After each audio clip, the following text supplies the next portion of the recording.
स्वागत है हमारे YouTube चैनल पर। आज की कहानी है नया रिश्ता। मम्मी 7 वर्षीय वासु ने जोर से चिल्लाते हुए कमरे में आकर इधर उधर देखा। माँ को न पाकर वासु पूरी ऊर्जा एकत्रित कर फिर से चिल्लाया, मम्मी। इस बार माँ की आवाज़ आई, आ रही हूँ बाबा, क्यों चिल्ला रहे हो? थोड़ी देर बाद माँ रसोई घर से बाहर आई और बोली, कहो क्या बात है, आज इतना जल्दी खेल कर आ गए? मम्मी, आज हमारे खेल के मैदान में बहुत सारे काले काले लोग मिट्टी खोद रहे थे। उन्होंने हमें वहाँ से भगा दिया। पर क्यों? माँ, वे लोग कह रहे थे कि हमें यहाँ वृद्धाश्रम बनाना है, इसलिए हम वहाँ नहीं खेल सकते। अरे भाई, कौन से काले काले लोग, कौन सी मिट्टी, कौन सा वृद्धाश्रम? पीछे से वासु के पापा की आवाज़ आई। पापा, आप ऑफिस से आ गए? कहते हुए वासु भागकर पापा के गले लग गया। उसने पापा से पूछा, पापा, यह वृद्धाश्रम क्या होता है? बेटा, वृद्धाश्रम बूढ़े लोगों के रहने के लिए बनाया जाता है। कौन से बूढ़े लोग पापा? वही जिनके बाल सफ़ेद होते हैं, जैसे मेरे सौरभ के दादाजी और मेरे नाना जी, वासु बोला। हाँ बेटे, अरुण ने जवाब दिया। पापा, मेरे दादाजी क्यों नहीं हैं? बेटा, आपके दादाजी भगवान के पास है। जब मैं छोटा था तब वो मुझे छोड़कर भगवान जी के पास चले गए थे, अरुण ने धैर्य से जवाब दिया। वासु की उत्सुकता अभी भी समाप्त नहीं हुई थी। वह फिर भी वृद्धाश्रम के बारे में पूछने लगा। इस पर सुधा ने कहा, आओ मैं तुम्हें समझाती हूँ कि वृद्धाश्रम क्या होता है। जो लोग बुढ़ापे में अपने मम्मी पापा की सेवा नहीं करते, उन्हें प्यार नहीं करते, वे लोग अपने माता पिता को वृद्धाश्रम रहने के लिए भेज देते हैं। वासु इस उत्तर से सोच में पड़ गया। फिर बोला, मम्मी, जब मैं बड़ा हो जाऊंगा तब मैं आपकी खूब सेवा करूंगा। मैं कभी आपको वृद्धाश्रम नहीं भेजूंगा।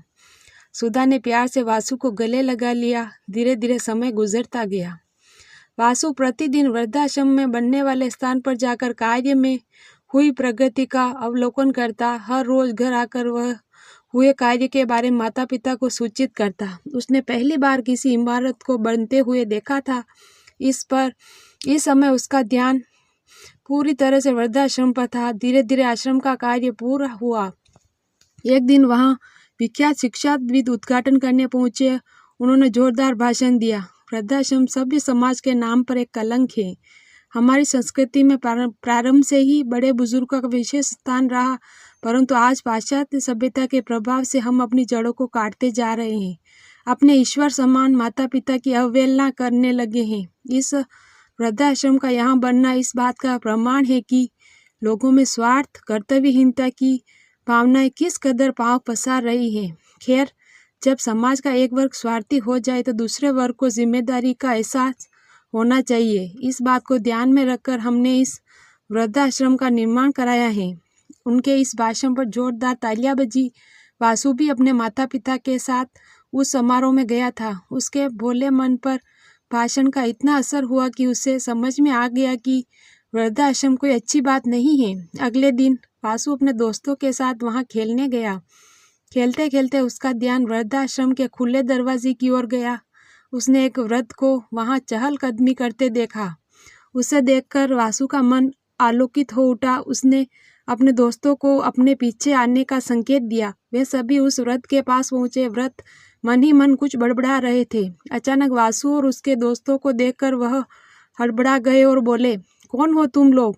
यहाँ क्यों आए हो? उस वृद्ध के तनाव वाले हाव भाव देखकर वासु डर गया। फिर हिम्मत करके बोला, अंकल, आज हमने आपको यहाँ देखा तो क्या?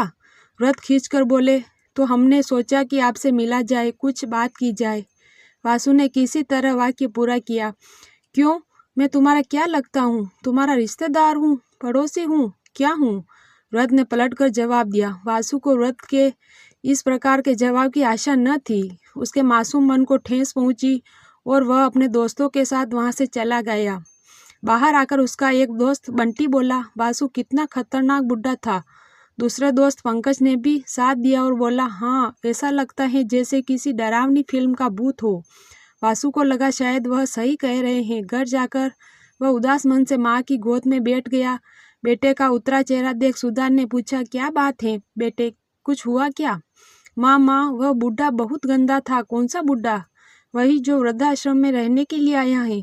वासु ने सुधा को शुरू से अंत तक की सारी कहानी बता दी। पूरी बात सुनने के बाद सुधा कुछ देर विचार मग्न रही और फिर वासु का ध्यान बटाने की कोशिश करने लगी। शाम को अरुण के घर आने पर सुधा ने उसे वासु की मनोस्थिति के बारे में बताया। सारी बात सुनकर अरुण बोला, सुधा, हमारा वासु बहुत भावुक संवेदनशील है। उसके बाल मन में दादा या नाना की जो छवि है वह उस व्रत की क्रोधित भाव भंगिमा से मेल नहीं खाती, इसलिए वह उलझन में पड़ गया। कोई बात नहीं, मैं उसे समझाऊंगा।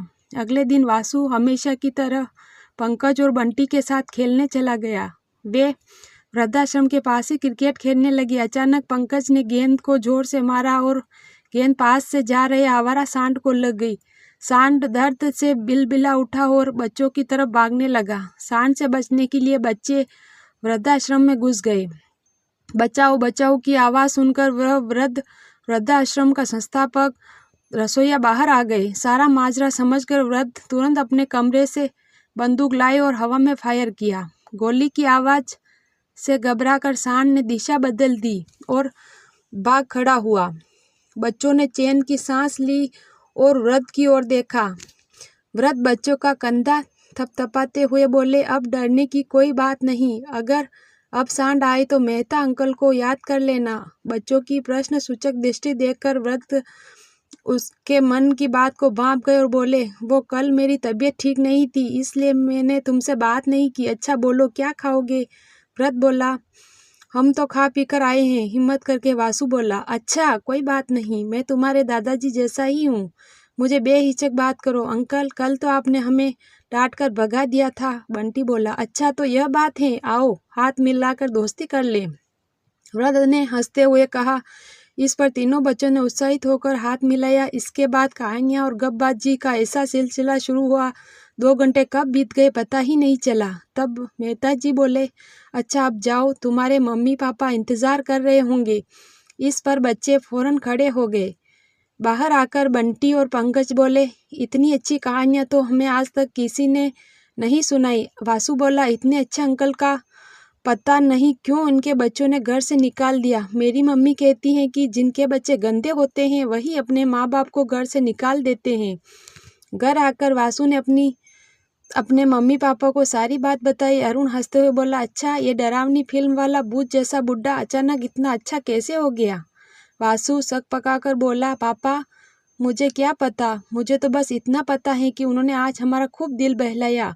अरुण बोले, बेटे, कई स्वार्थी इंसानों की तरह शायद उनके भी बच्चे उन्हें बहुत समझकर यहाँ छोड़ गए, इसीलिए उनका मन दुखी होगा। जब तुम उनके पास गए तो उन्हें क्रोध आ गया होगा। जब उनके अपने बच्चों को उनकी कोई ज़रूरत नहीं तो पराई की क्या पड़ी है उनसे बात करने की। पापा की बात सुन वासु सोच में पड़ गया। अगले दिन जब वासु अपने दोस्त के साथ गया तो उसने देखा वृद्धाश्रम में बहुत भीड़ जमा है। बहुत से नौजवान उस भीड़ में शामिल थे। वे अपने माता पिता को वृद्धाश्रम छोड़ने आए थे। पंकज, बंटी और ये लोग कितने बुरे हैं ना, भगवान जी इन्हें सजा देंगे। वासु बोला, तुम ठीक कहते हो। पीछे से मेहता अंकल की आवाज़ आई, तुम्हारे माता पिता ने अच्छे संस्कार दिए हैं जो तुम इतनी छोटी सी उम्र में इतनी अच्छी सोच रखते हो। कुछ मेरे बच्चों को जैसे हैं जो अपने माता पिता को पुराना फर्नीचर समझकर घर से बाहर कर देते हैं। वृद्ध मेहता अंकल दुखी होकर बोले। बच्चे उनका हाथ पकड़कर बोले, अंकल आप उदास न हो, आप हमारे घर चलिए, हमारे मम्मी पापा आपसे मिलकर बहुत खुश होंगे। धन्यवाद बेटे, लेकिन आज नहीं, फिर कभी ज़रूर चलूँगा, वृद्ध बोले। वासु घर आकर पापा के गले लगकर रोने लगा और कहने लगा, मैं आपको कभी घर से नहीं निकालूंगा, मैं आपके बिना नहीं रह सकता। पर बेटे, कौन कह रहा है कि तुम हमें घर से निकाल दोगे?